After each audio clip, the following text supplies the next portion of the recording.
Hello everyone, welcome to magical life motivation. सभी का दिल से बहुत बहुत स्वागत है। राधे राधे, नमस्ते। दुआ करता हूँ आप अपने ज़िंदगी में हैप्पी होंगे, खुश होंगे और पॉजिटिव सोचते होंगे, आगे बढ़ते होंगे। और जो भी प्रॉब्लम्स आपकी लाइफ में हैं, कहीं ना कहीं यूनिवर्स से आपको प्रे करना होगा कि जल्द से जल्द वो प्रॉब्लम्स हट जाएं। अगर लव लाइफ रिलेटेड आपके प्रेम संबंध में इस वक्त कुछ भी प्रॉब्लम चल रहे हैं, जैसे कि पार्टनर आपको कुछ भी क्लैरिटी नहीं दे रहे रिश्ते के बारे में, फ्यूचर के बारे में, आप किसी रिश्ते में अटके हुए हो जहाँ पर उनको छोड़ भी नहीं सकते, या फिर आपका प्यार कभी कम नहीं हो रहा है, लेकिन आप चाहते हैं ना जितना प्यार आप करते हैं उनसे, वो भी क्या आपसे प्यार करते हैं, या फिर क्या इस रिश्ते का भविष्य है जिस पर्सन का आप वेट कर रहे हैं, क्या सच में आपको वेट करना चाहिए, कुछ आगे अच्छा होगा आपके लिए। ये सारी चीज़ें हम डिस्कस करेंगे आज के कैंडल वैक्स रीडिंग में, और जानने की कोशिश करेंगे आपके पार्टनर की डीप हिडन इमोशंस आपको लेकर क्या है। तो चलिए जल्दी से पार्टनर को याद कीजिए। ये कलेक्टिव, जनरल और टाइमलेस रीडिंग है, कभी भी देख सकते हैं। लड़का लड़की दोनों के लिए रीडिंग होता है। शादीशुदा हो सकते हैं आप, सिंगल हो सकते हैं, एक्स्ट्रा मैरिटल रिश्ते में हो सकते हैं, या किसी भी टाइप के रिश्ते में। प्लीज़ अपने पार्टनर को याद कीजिए। फ्लेम के ऊपर फोकस करके अपने पार्टनर का नाम लीजिए 3 से 7 बार, ताकि उनकी एनर्जी यहाँ पर कनेक्ट हो सके। एंजल्स एंड डिवाइन मुझे गाइड करें, एंजल्स एंड यूनिवर्स मुझे गाइड करें, शिव शक्ति मुझे प्लीज़ गाइड करें। प्लीज़ अपने पार्टनर के बारे में जो भी वक्त आपने बिताया है ना, उसे याद कीजिए, ताकि उनकी एनर्जी यहाँ पर रिफ्लेक्ट हो सके।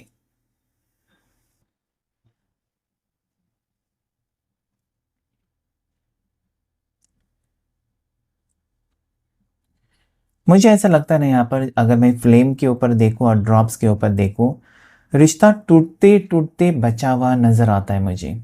या ऐसा लगता है ना कि बहुत ही नज़दीक थे आप इस रिश्ते में, कि जहाँ पर आपको लगा कि ये रिश्ता टूट ही गया, या अभी आपको लग रहा है कि ये रिश्ता तो टूट गया, वापस मेरे पार्टनर मेरी ज़िंदगी में कभी नहीं आएंगे। मतलब जिस तरीके से वो गए हैं, या जिस तरीके से आप दोनों के बीच में सिचुएशन हुआ था, आपको फील होता है कि ये कभी वापस नहीं आएंगे। लेकिन यहाँ पर एक ट्विस्ट है।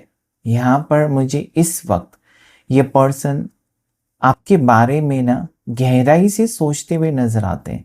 बहुत ही डीप हिडन इमोशंस हैं इस पर्सन की आपके लिए, जो कि जाग चुकी हैं। इनको लगता है ना कि कहीं ना कहीं जितनी उम्मीद आपको है, अगर वो आपकी उम्मीद के ऊपर खरे उतर जाएं, या फिर आपके जो प्रॉब्लम्स है उसका अगर वो उसमें अगर आपको सपोर्ट करें, एक दूसरे का सहारा देंगे। अब तक ऐसा था कि आप ही उनका सहारा बनते आ रहे थे, या आप उनको हर मुश्किल में मदद करते आए हो, हर प्रॉब्लम्स में आपने उनको सपोर्ट किया है, इमोशनल सपोर्ट, फाइनेंशियल सपोर्ट, या जब जब उनको कुछ भी तकलीफ है आपने उनको हेल्प की है। आज इस पार्टनर को लगने लगा है ना कि अगर वो सेम चीज़ें आपके लिए करते हैं ना, तो रिश्ता कितना खूबसूरत हो सकता है। आज आपके पार्टनर ये सोच रहे हैं कि ये सारी चीज़ें तो मेरे हाथ में हैं, मैं चाहे तो इसमें ज़्यादा मेहनत करके इस रिश्ते को बेहतर बना सकती हूँ या बना सकता हूँ। इसमें अगर वो अभी परेशान है, क्योंकि डेफिनेटली वो परेशान तो है ही है, अगर आपसे दूर है तो बहुत ज़्यादा परेशान है। तो इनको लगता है कि ये परेशानी की वजह क्या है, वजह वो खुद ही है। उनको लगने लगा है ना कि ये जो किया धराया जो है, या जो सिचुएशन अभी चल रही है आप दोनों के बीच में, उसकी जिम्मेदार कहीं ना कहीं एटलीस्ट 70% वो है, 30% आप हो सकते हो, लेकिन कहीं ना कहीं ज़्यादा जो जिम्मेदार है वो आपके पार्टनर है। उन्होंने नो कांटेक्ट दिया, उन्होंने आपसे दूरियां बनाई, उन्होंने आपसे लड़ाई की, झगड़े किए, या उन्होंने आपसे दूर भागने की कोशिश की।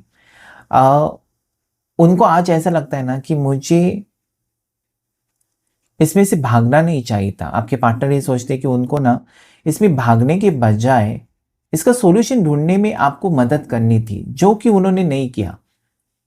रिश्ता बिगड़ रहा है या रिश्ता टूट रहा है, या इनके इनके किसी ने कान भरे थे आपके पार्टनर के, तो उनको उन लोगों के बारे में नहीं सोचना था, क्योंकि उन लोगों से पूछकर आपके पार्टनर ने आपसे प्यार नहीं किया था। इनका दिल आपके लिए धड़का था। तो आज पार्टनर सोचते हैं कि मेरा और आपका, उनका और आपका रिश्ता है। सो बाकी लोगों को बीच में लाने की ज़रूरत है ही नहीं, या बाकी लोगों की बातें सुनकर कोई फैसला लेने की ज़रूरत है ही नहीं। वो काबिल है, उनको पता है कि उनकी ज़िंदगी में आगे उनको क्या करना चाहिए, क्या नहीं करना चाहिए। आपके साथ उनको रिश्ता रखना चाहिए या रिश्ता नहीं रखना चाहिए, ये इंडिपेंडेंटली उनका ही डिसीजन होगा। उसमें कोई और आकर अगर आपको कहता है, उनको कहता है, तो ये कहीं न कहीं गलत है। बहुत लोग आपको कहेंगे, लेकिन सुनना है या नहीं सुनना है वो आपके ऊपर डिपेंड करता है। सो मुझे लगता है कि आज पर्सन ना आपको लेकर बहुत ही ज़्यादा हार्ट ब्रेक सिचुएशन में चले गए हैं। इनका दिल टूटा हुआ मुझे फ़ील होता है, और इनके सामने जैसे कि अंधेरा सा छा गया है। मतलब कहीं न कहीं उनको लगता है ना कि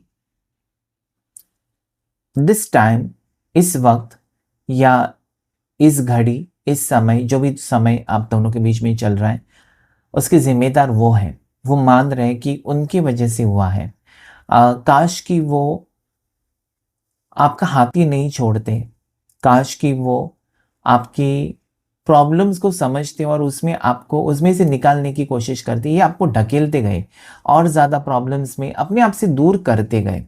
और मुझे लगता है कि आप उनको कहने की कोशिश कर रहे थे कि दिस इज़ नॉट डन। मैंने तुमसे ये उम्मीद तो नहीं रखी थी कि मैंने तुमसे प्यार इसलिए नहीं किया कि मुझे तकलीफ़ मिलेगी। मैंने इसलिए प्यार तुमसे किया कि मुझे थोड़ी बहुत तुम्हारी तरफ से इज़्ज़त मिलेगी, सपोर्ट मिलेगा, सहारा मिलेगा, प्यार मिलेगा। अगर ये सारी चीज़ें नहीं दे सकते तो एटलीस्ट मुझे तकलीफ़ मत देना।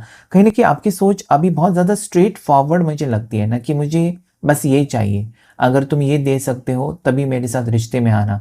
आप बहुत स्ट्रेट फॉरवर्ड बन चुके हो। मतलब हर एक इंसान जब घूमने लगता है ना, उसके आस-पास की चीज़ें उसको परेशान करने लगती हैं, तब उसको ही डिसाइड करना होता है कि एग्ज़ैक्टली उसको क्या चाहिए। आप, मुझे लगता है कि आपने साफ-साफ इस पार्टनर के सामने बातें रखी हैं कि आपको क्या चाहिए, आपकी एक्सपेक्टेशंस क्या है इस पर्सन से, वो आपके लिए क्या करना आपको सही लगता है या क्या करना चाहिए। सो ये पर्सन सोच रहे हैं कि आपने माँगें जो रखी हैं या आपने जो डिसीज़न लिया है या जो भी बातें आपने सुनाई हैं, 100% सही है। कुछ गलत तो आपने कहा नहीं है। ऐसा कुछ कहा नहीं है जिससे कि उनको तकलीफ़ हो या इनकी लाइफ़ में कुछ परेशानियाँ होंगी आपकी वजह से। उल्टा मुझे लगता है कि आपकी वजह से इनकी ज़िंदगी में खुशियाँ आई हैं, प्रॉब्लम्स तो नहीं हुई है। प्रॉब्लम्स किसी और ने क्रिएट की है। आप दोनों के रिश्ते में ना किसी और ने प्रॉब्लम्स क्रिएट की है। नहीं तो आप दोनों का रिश्ता जो है बहुत ही खूबसूरत रिश्ता मुझे नज़र आता है। अभी तक रिश्ता अच्छा चल रहा था और जब से मिले हो दोनों एक दूसरे के साथ बहुत ही खुश हो। ये पर्सन इंटरेस्टेड है आपके साथ रिश्ता कंटिन्यू करने के लिए। आप भी कहीं न कहीं इन्वॉल्व हो चुके हो। मतलब इनके अलावा किसी के और के बारे में सोचना या अभी इनके साथ रिश्ता रखकर आगे जाकर किसी और के साथ शादी करना, ये आपका हेतु है ही नहीं। ये आपका कोई ये आपकी सोच नहीं है। मतलब आपकी सोच बहुत क्लियर है। मतलब इस पर्सन से प्यार किया, बस इस पर्सन के साथ फ्यूचर हो। मुझे लगता है कि इस पार्टनर ने बहुत वक़्त लगाया है कुछ भी क्लैरिटी देने के लिए। इनकी राशि जो है, मुझे लीवो राशि नज़र आती है, सिंह राशि आपके पार्टनर की। साथ ही साथ यहाँ पर धनु राशि सैजिटेरियस, उसके बाद एरीज मेष राशि नज़र आती है, एक्वेरियस कुंभ राशि नज़र आती है, टॉरस वृषभ राशि बहुत ज़्यादा स्ट्रॉन्ग नज़र आती है, कन्या राशि भी वर्गो कन्या राशि नज़र आती है। आर लेटर से आपके पार्टनर का नाम हो सकता है। इनका नाम मुझे ओ लेटर से नज़र आता है। साथ ही साथ इनका लेटर जी लेटर से, इनका नाम का पहला लेटर जी हो सकता है, जैसे कि गायत्री, गौतमी, गणेश, गोपाल, ये सारी नाम मुझे यहाँ पर फील हो रहे हैं। साथ ही साथ यहाँ पर मुझे सी लेटर भी दिखाई देता है। इस वक्त ये कुछ लेटर्स मुझे नज़र आते हैं। नंबर की बात करूँ तो 1010 नंबर मुझे नज़र आता है, 1111 नंबर नज़र आता है मुझे। उसके साथ यहाँ पर 9 नंबर, 6 नंबर मुझे नज़र आता है। आपके रिश्ते में ना कुछ अनएक्सपेक्टेड घटना घटित हुई है, मतलब जो आपने सोचा नहीं ना वो हो चुका है। ओके, जैसे कि अभी तक आप थोड़े से खुश थे, वो भी आपके साथ खुश थे, या फिर दोनों एक दूसरे को बहुत ज़्यादा चाहते हैं या अभी भी चाहते हो, लेकिन ऐसा कुछ हुआ है दोनों के बीच में ना अचानक, जैसे कि इस पर्सन की अचानक इनके घर वालों ने रिश्ता देख लिया, अचानक इनका फैसला कर दिया, इनकी ज़िंदगी का फैसला इनको बिना पूछे इनके घर वालों ने इनका रिश्ता तय कर दिया। या फिर हो सकता है ना कि आपकी ज़िंदगी में या इनकी ज़िंदगी में आपके एक्स वापस आ गए। ये सारी मतलब जो चीज़ें आपने सोची नहीं थी ना, वो चीज़ें हुई हैं आपकी ज़िंदगी में या उनकी ज़िंदगी में, और इसकी वजह से इस रिश्ते में बहुत ज़्यादा दूरियाँ हैं। या हो सकता है कि अभी तक आप दोनों सिंगल थे, शादी फिक्स हुई है उनकी या आपकी, जो कि आपको एक्सपेक्टेड नहीं था। ओके, भले आप मैरिड ही हो या आप डिवोर्सी हो और किसी से प्यार करते हो और अचानक आपको पता चला कि उसकी शादी किसी और के साथ फिक्स हो रही है। सो ये आपको तकलीफ़ दे रही है, मतलब आपने जो प्यार दिया उसकी कोई कीमत नहीं है, उसकी कोई वैल्यू नहीं है। आपको पता है कि आप डिवोर्सी हैं और उनके साथ आप शादी तो नहीं कर सकते, या फिर वो आपके साथ शादी नहीं कर सकते, या उनकी फैमिली एक्सेप्ट नहीं करेगी। लेकिन फिर भी आपको लगता है कि प्यार तो किया आपने, सच्चा प्यार, उसकी कीमत कैसे चुकाएँगे आपके पार्टनर?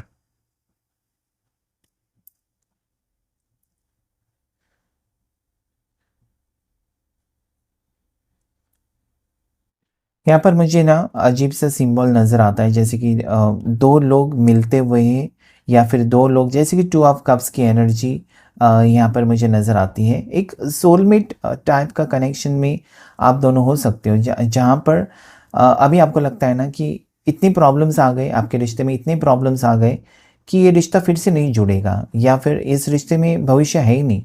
लेकिन एक मन आपका ये कहता है ना कि ये पार्टनर इतनी आसानी से आपका साथ नहीं छोड़ सकते। इन्होंने बहुत वादे किए हैं आपको, बहुत कस्में खाई हैं, और आपने एक बार नहीं कई बार पूछा है इस पर्सन को कि आगे जाकर तुम मुझे धोखा तो नहीं दोगे, या आगे जाकर मेरा साथ तो नहीं छोड़ोगे? एटलीस्ट मुझे बताओ, अगर ऐसा कुछ इरादा है तो अभी मुझे बताओ। तो ये पर्सन ने हमेशा यही आपको बताया है कि वो कभी आपका साथ नहीं छोड़ेंगे, और इसलिए आपने फ्यूचर के सपने देखे हैं इस पार्टनर के साथ। और मुझे लगता है आखिर में वही चीज़ हुई है जिसको आपको डर था कि ये पर्सन, आपको लगता है कि आपसे हाथ से, आपकी ज़िंदगी से धीरे-धीरे दूर होते हुए आपको नज़र आता है, जो कि आपको बर्दाश्त के बाहर है। आप ज़िंदगी जी सकते हो इस पर्सन की बिना, उसमें कोई सोचने वाली बात है नहीं, लेकिन फिर भी आपको लगता है कि क्यों मेरी ज़िंदगी में ये सारी चीज़ें क्यों? आप सोचते हो ना कि मैंने तो सच्चा प्यार किया है, कभी किसी चीज़ में कॉम्प्रोमाइज़ नहीं किया है, 100% मैंने दिया है इस रिश्ते में, फिर क्यों ये सारी चीज़ें मेरे नसीब में क्यों? आप अपने आप से शायद सवाल पूछ रहे हो और बहुत ज़्यादा परेशान हो, ऐसा लगता है कल रात आप सोए नहीं हो, या कल रात आपको बुरे-बुरे सपने आए हैं। आज आप बहुत ज़्यादा फ्रस्ट्रेटेड फ़ील कर रहे हो। आप चाहते हो ना कि पर्सन दिल खोलकर आपके साथ बात करे, या आपके मन में बहुत सारे सवाल हैं, जो आप चाहते हैं कि पर्सन एक बार आपसे मिले। आप उनको पूछेंगे कि भाई तुमने ऐसा मेरे साथ क्यों किया? ओके, ये सब कुछ करना था तो इतने मेरे करीब आए क्यों? या मेरी ज़िंदगी में आए क्यों? मुझे तकलीफ़ देने के लिए आए थे, या मेरी खुशी चाहते थे? या मेरी ज़िंदगी बर्बाद करने के लिए आए थे, या मेरी ज़िंदगी सँवारने के लिए आए थे? मैंने तो तुम्हारी ज़िंदगी सँवारी है। मैंने तुम्हें खुशियाँ दी हैं। मैंने तुम्हें प्यार दिया है।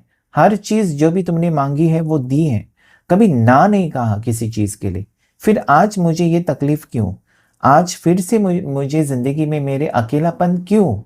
किसकी वजह से? क्यों? मैंने तुम्हारा क्या बिगाड़ा? तो मुझे लगता है ना कि आप ये सारी भड़ास निकालना चाहते हो। बस ये पर्सन एक बार आपको मिल जाए ना, आप ये सारे सवाल कहना चाहते हो, क्लियर करना चाहते हो। भले वो रिश्ता टूट जाए, लेकिन आप पूछना चाहते हो कि ऐसा तुमने मेरे साथ क्यों किया? आपको तकलीफ़ हो रही है और आपकी तकलीफ़ को पार्टनर कहीं न कहीं सोच रहे हैं। वो प्रैक्टिकल नहीं है, वो बातचीत नहीं कर रहे हैं, वो अवॉइडिंग एनर्जी में हो सकते हैं। लेकिन आपकी तकलीफ़ से कहीं न कहीं वो पता है उनको कि आपको ये सब सारी चीज़ें आप सोचते होंगे, आप रोते होंगे, या फिर आप परेशान होंगे। आप अगर कोई जॉब करते हैं तो जॉब पर आप जाते नहीं होंगे क्योंकि आपका मन नहीं करता कि जॉब पर जाना। या हो सकता है कि आप अपना मोबाइल ही फेंक दिया आपने, स्विच ऑफ करके रख दिया गुस्से में, ये सारी चीज़ें वो सोचते हैं कि आप ऐसा करेंगे क्योंकि आप बहुत ज़िद्दी हो, अच्छे के लिए अच्छे हो और ज़िद के लिए ज़िद हो। तो कहीं न कहीं जब आपको कोई तकलीफ़ देता है ना बिना वजह के, वो आप सहन नहीं कर सकते, मतलब वो आपको तकलीफ़ ही होती है। क्योंकि आप कभी किसी का बुरा नहीं चाहते हैं और जब आपके बारे में कोई बुरा सोचता है, तो आपको तो तकलीफ़ होगी ही होगी।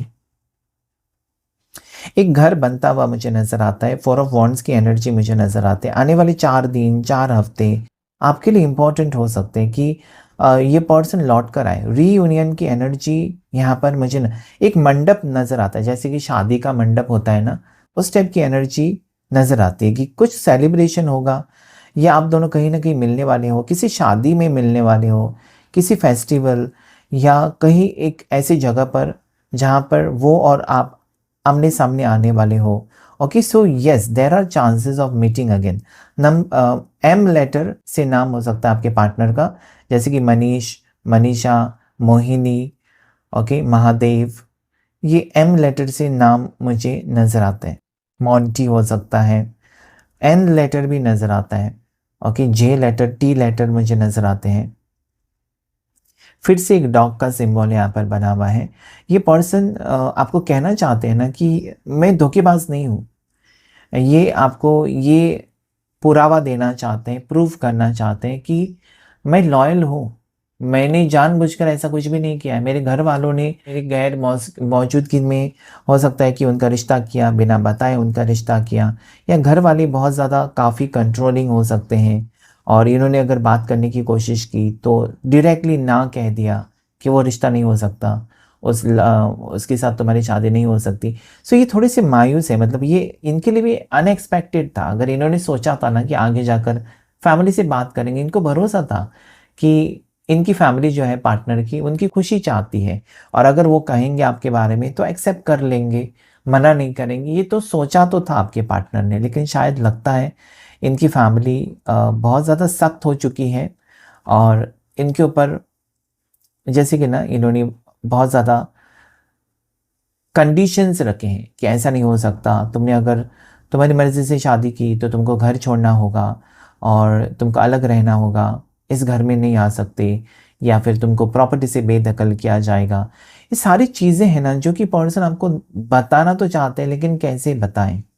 मतलब ये इनके लिए भी शॉकिंग है और जब आपको पता चलेगा कि ऐसी कुछ बातें हैं और वो आपको नहीं कह सकते, तो डेफ़िनेटली उस वक़्त शायद ये पर्सन, मुझे लगता है कि ना इनको भी प्रॉब्लम्स हो रही है या इनको भी कहीं न कहीं तकलीफ़ हो रही है। मतलब ये आज तक इस पर्सन ने कोई भी चीज़ मुझे नहीं लगता कि हाइड की है। सारी चीज़ें आपसे शेयर की हैं।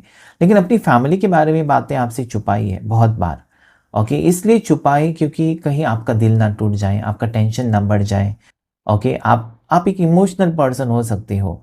तो कहीं न कहीं उनको लगता है ना कि इन छोटी-छोटी बातों से या इनकी प्रॉब्लम्स की वजह से आपका हमेशा आपका टेंशन बढ़ता है और वो आपको टेंशन में नहीं देख सकते। इसे कहते हैं सच्चा प्यार। क्योंकि जब आप सोचते हैं ना कि मेरा पार्टनर खुश रहे, सुखी रहे, उसको टेंशन ना हो, उसी में सच्चा प्यार दिखाई देता है। Okay, so right now I feel this person, देखिए यहाँ पर फ्लेम देके पैशनेट है, आपसे बात करने की उम्मीद है पर्सन को और साथ ही साथ ये भी मुझे यहाँ पर लगता है ना कि पार्टनर का दिल बहुत ज़्यादा साफ़ है आपके साथ रिश्ते को लेकर कि वो कंटिन्यू तो करना चाहते हैं, लेकिन उनकी मजबूरी है जिसकी वजह से दूर है। यहाँ पर एक इंसान भागता हुआ मुझे नज़र आता है, तो आने वाले दिनों में एक नाइट ऑफ वॉन्ड्स की एनर्जी और एरीज राशि, मेष राशि आज की रीडिंग में बहुत स्ट्रांग है।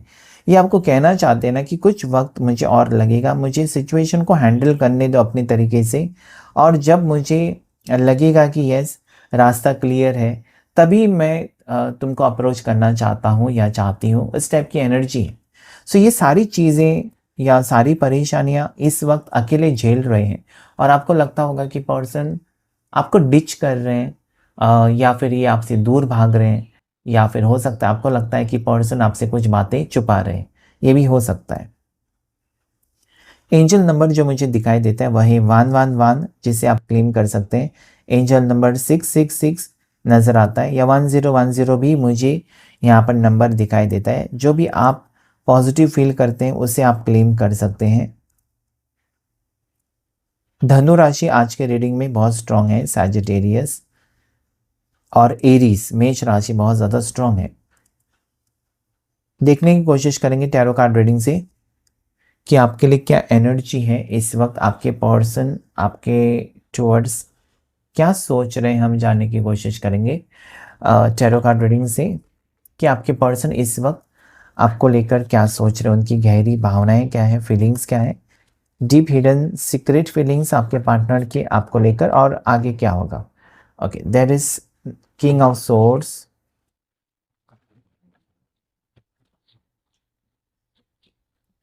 Four of pentacles, three of swords. Definitely इस पर्सन को लगता है कि उनकी वजह से आपका दिल टूटा है और उसके वो जिम्मेदार हैं। ओके, कहीं ना कहीं पर्सन जितने कि आप मायूस हो या जितने कि आप टेंशन में हो उतने वो भी टेंशन में हो। उनको पता है कि उनकी वजह से दिल टूटा है, या दोनों के रिश्ते में कोई तीसरा इंसान या तीसरे कोई और लोग हैं, ग्रुप ऑफ पीपल भी हो सकते हैं, या फिर कोई एक इंसान हो सकता है, फैमिली हो सकती है, जो कि दोनों के बीच में आकर आप दोनों को अलग किया है। आप अभी भी इंतज़ार कर रहे हो शायद इस पर्सन का, और पार्टनर को पता है कि आप इंतज़ार करोगे। वो बहुत ज़्यादा सैड है इस वक्त ना, बहुत ज़्यादा इमोशनल है, सैड है, क्योंकि वो आपका शायद साथ नहीं दे सकते इस वक्त। इसलिए उनके दिल में फीलिंग्स तो है जो कि वो अभी नहीं बता रहे आपको कि मुझे तुमसे प्यार है या मुझे इस रिश्ते में वापस आना है, कुछ भी नहीं कह रहे। कुछ भी ना कहने में भी एक आंसर होता है कि वो आपसे प्यार करते हैं। कुछ भी ना कहना, यस, वो आपके साथ रियूनियन चाहते हैं। एनर्जी यहाँ पर ऐसी है कि अभी उनका दिल टूटा है, अभी आपका दिल टूटा है, लेकिन दोनों जब एक होंगे तो बहुत से लोगों का दिल टूटेगा। उनको पता है कि आप दोनों एक होना मतलब कई लोगों के दिल टूटने वाले हैं, उनको मंजूर है। आगे वो एक्शन ले सकते हैं आपके लिए कि सबका दिल तोड़कर आपका दिल जोड़ने की कोशिश करें। इस वक्त आपको एक किनारा कर दिया है, आपको साइड में रख दिया। आप रो रहे हो, और अगर आप रो रहे हो तो आपके पार्टनर वो फील कर पा रहे हैं कि आपको तकलीफ हो रही है। आपको खोना तो नहीं चाहते वो पर्सन, लेकिन एक्शन लेंगे, और एक्शन लेंगे जो कि बहुत ज़्यादा भारी होगा। रीयूनियन का एक्शन नज़र आता है। नंबर 9 आपके लिए लकी है, 12 10 नंबर आपके लिए लकी हो सकता है। और राशि की बात यहाँ पर सारी 12 राशियाँ, कैंसर, पाइसेस, स्कॉर्पियो, टॉरस, वर्गो, कैप्रिकॉन, जेमिनी, लिब्रा, एक्वेरियस, और उसके बाद यहाँ पर इतनी राशियाँ यहाँ पर आई है। पाइसेस मेन राशि बहुत ज़्यादा स्ट्रॉन्ग मुझे नज़र आती है। रीयूनियन होकर रहेगा, रीयूनियन इस रिश्ते में होकर रहेगा। फैमिली को समझा बुझा कर पर्सन कैसे भी ना इस रिश्ते से रिश्ते में आगे बढ़ने की कोशिश करेंगे आपके साथ, आपका साथ नहीं छोड़ना चाहते। ओके, आपको हौसला नहीं हारना है, आपको थोड़ा सा पॉजिटिव माइंडसेट के साथ रहना होगा, क्योंकि ओवर थिंकिंग करके आप अपने आपको तकलीफ देकर कुछ नहीं होगा। जो चीज़ें डिवाइन टाइमिंग के अनुसार होंगी वो तो होकर ही रहेंगी। तो अगर आपकी ज़िंदगी में खुशियाँ आने वाली है तो खुशियाँ आकर ही रहेंगी, उसे कोई रोक नहीं सकता है। क्लेम कीजिएगा इस रीडिंग को। आज के रीडिंग में इतना ही। Thank you all of you, thank you angels, thank you universe.